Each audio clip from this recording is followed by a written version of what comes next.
Swali la leo ni kwamba kwa nini roho inadunda haraka sana kuliko moyo?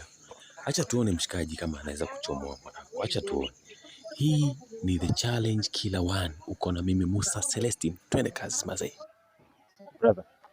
Kwaje mwana? Fresh, mimi ni mtangazaji wa TV ya The Challenge Killer One. Unaitwa nani sio?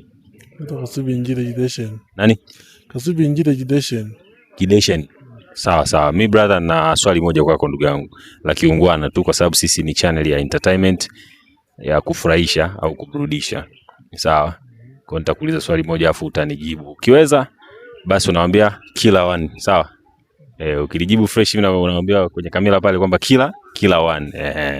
Sawa. Brother, kwa nini roho inadunda haraka kuliko moyo? Roho inadunda haraka kuliko moyo. Yaani kwa nini roho? Yaani kwa nini watu tunasikia ni roho inadunda haraka ukipima kuliko moyo? Kwa nini?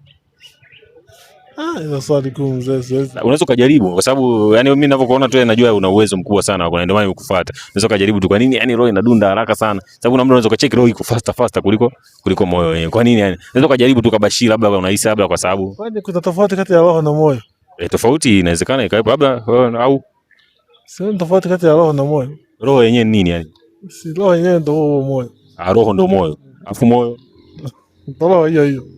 Moyo kwa moyo ni roho, afu roho ndio moyo. Kwa hiyo. Kwa wale ni mtu na mdogo wake au ni kitu kimoja, au sababu ni baba huyo baba? Ni kitu kimoja ninavyoona mimi. Aisee mwanangu umetisha sana. Mwambie Killer One. Killer One.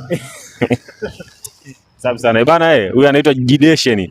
Mzee mzima ametisha sana mwanangu. Asante sana. Endelea kuwa na sisi. Hii ni Challenge Killer One. Asante sana.